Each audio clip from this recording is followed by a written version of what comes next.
Bonjour à toutes et à tous, dans cette vidéo on va voir comment on fonctionne un réchauffeur de boucle et comment on va le dimensionner.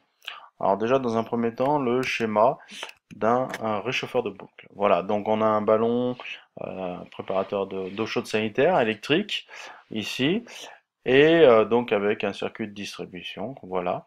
Et là on a un bouclage. Un bouclage donc qui ne va pas réinjecter l'eau dans le ballon, comme on peut voir pardon, dans les bouclages traditionnels avec les préparateurs d'eau chaude sanitaire pour éviter de perturber la stratification de l'eau chaude dans le ballon. On va réinjecter sur le départ. Donc pour ça, on va utiliser un réchauffeur de boucle. Donc c'est quoi? C'est juste une résistance électrique qui va réchauffer l'eau de retour. Donc l'eau qui revient, elle va revenir à une température plus basse que l'eau de départ. Donc il va falloir la réchauffer. Donc le nom réchauffeur de boucle. Alors, on va prendre un exemple. On a un débit dans le circulateur de bouclage de 9,5 litres par minute, une température de retour de 40 degrés, une température de départ de 60 degrés, et puis on va avoir les caractéristiques de l'eau, la capacité thermique et la masse volumique dont on aura besoin pour faire notre calcul. Alors on va prendre une page. Voilà. Alors, réchauffeur de boucle, donc on rappelle les caractéristiques. Donc j'ai un débit volumique de 9,5 litres par minute. J'ai une température de retour de 40 degrés, une température de départ de 60 degrés,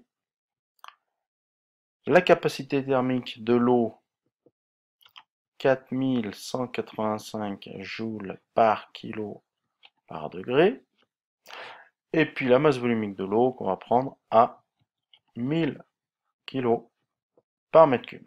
Voilà les caractéristiques dont on a besoin pour dimensionner la puissance de notre réchauffeur de boucle. Alors dans un premier temps, la puissance du réchauffeur, c'est l'énergie qui va être échangée en une seconde.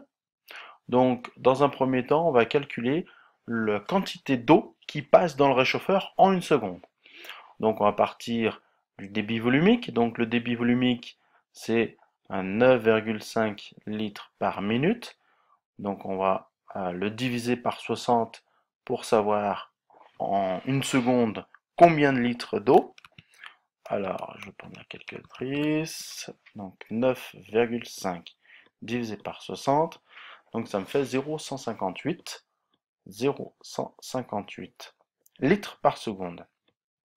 Donc c'est ça, en une seconde. Maintenant, moi ce qui m'intéresse, c'est la masse d'eau. Donc ça c'est le volume d'eau, mais c'est la masse d'eau. Donc on a la masse volumique de l'eau, donc c'est 1000 kg par mètre cube. Donc ça veut dire que notre débit massique, 1 litre c'est 1 kg, donc ça fait 0,158 kg par seconde. Voilà. Donc là on a déjà la quantité d'eau qui traverse le réchauffeur de boucle en une seconde. Alors maintenant, il suffit d'appliquer la formule de l'énergie. L'énergie échangée par le réchauffeur de boucle, c'est la masse d'eau fois la capacité thermique de l'eau fois le delta T, c'est-à-dire température départ moins température retour. Donc là, la masse d'eau en une seconde, donc échangée, donc c'est 0,158. La capacité thermique, c'est 4185 fois température départ, donc c'est 60, moins température retour, 40. Donc ça fait, hop, la calculatrice, donc 0,158 fois 4185 fois 20, je trouve 13 252,5, donc 13 252 watts. Voilà la puissance de la résistance de mon réchauffeur de boucle pour pouvoir, à ce débit, monter la température de 40 à 60 degrés. Donc la puissance de réchauffeur de boucle sera proportionnelle au débit. Plus le débit sera important, plus il faudra une puissance pour respecter cette montée en température. Si on choisit une puissance plus faible. Alors pardon, je me suis trompé dans les unités. Donc ça, l'énergie, hein, c'est pas des watts, c'est des joules, pardon. Donc ça, c'est l'énergie échangée en une seconde. Donc ça veut dire que la puissance est de 13 252 watts. Voilà. Excusez-moi. Donc là, si le débit on l'augmente, eh ben, il va falloir, si on veut respecter euh, la montée en température, une puissance plus importante. Sinon, bah, la température de départ sera inférieure à 60 degrés. Voilà. Et inversement, si le débit diminue, eh ben, on pourra avoir une puissance, une température supérieure à 60 degrés. Voilà en ce qui concerne le réchauffeur de boucle. Donc le calcul de la puissance du réchauffeur de boucle. C'est exactement le même calcul que la puissance d'un radiateur.